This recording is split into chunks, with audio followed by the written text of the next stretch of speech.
Chullin Daf when Rabbi Elazar went to Eretz Yisrael, he met the Iri and asked whether the person who taught Rav that an udder that was roasted without first being torn as usher is here in Eretz Yisrael. The Iri pointed to Rabbi Yitzchak bar Ravudimi, who then told Rabbi Elazar, I actually did not teach this to Rav. Rather, Rav once visited a place where he found that the people were openly cooking meat with milk, and he therefore came out with a stringent zera that even an uncut roasted udder is usher.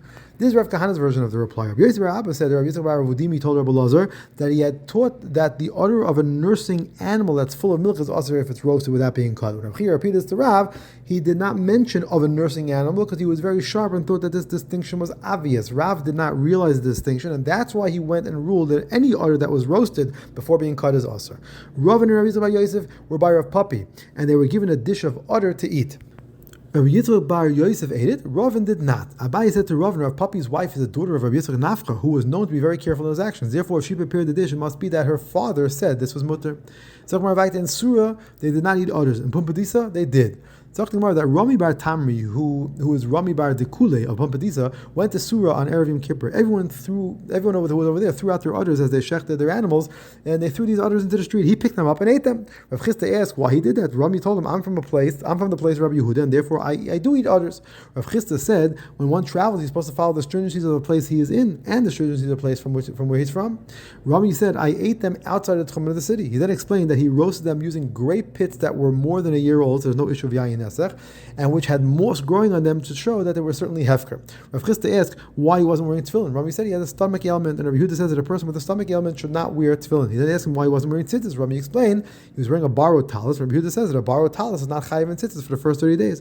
At that time, they brought to Rav Chisda a person who had not been honoring his parents. They tied him up in preparation of giving him malchus. Rami said, let him go. Abai says, any mitzvah regarding which the reward is written, Bezdin does not punish for it. Rav Chisda commented on how sharp Rami was.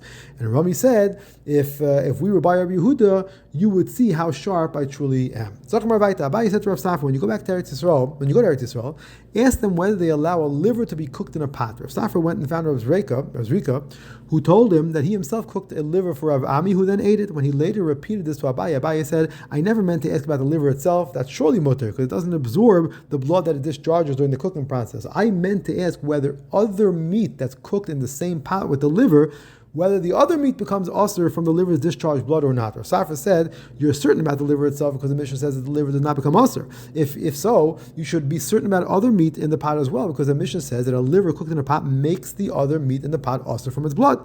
But the liver itself does not become usher because it discharges blood but does not reabsorb it. Abaye said it may be that the Mishnah is discussing the liver of an usher animal, like a treifa, and the other meat becomes usher because of the fats of the liver. It still doesn't answer whether the blood of the liver makes the other meat usher. When Rav Safra went back to Eretz Yisrael, he again met Rav Zrika and asked Abaye's question. Rav Zrika told him, I and Yanai, the son of Rabbi Ami, went to visit Yehuda, the son of Rabbi Shimon ben Pazi, and they served us a kana with its attached organs, the lungs, the heart, and the liver, which were all cooked together, and we ate it.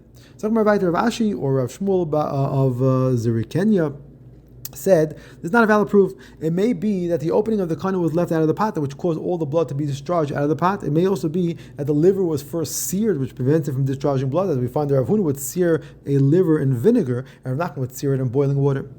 Rav Papa thought to say that the vinegar in which the liver was seared becomes usher because some blood from the liver goes into the vinegar before it can seal off the liver from discharging blood. Rava told him if the vinegar is usher, the liver would become usher as well, because once the liver is sealed, it's no longer discharging and can absorb, at which point it will absorb some of the vinegar, which if usher will then make the liver usher as well.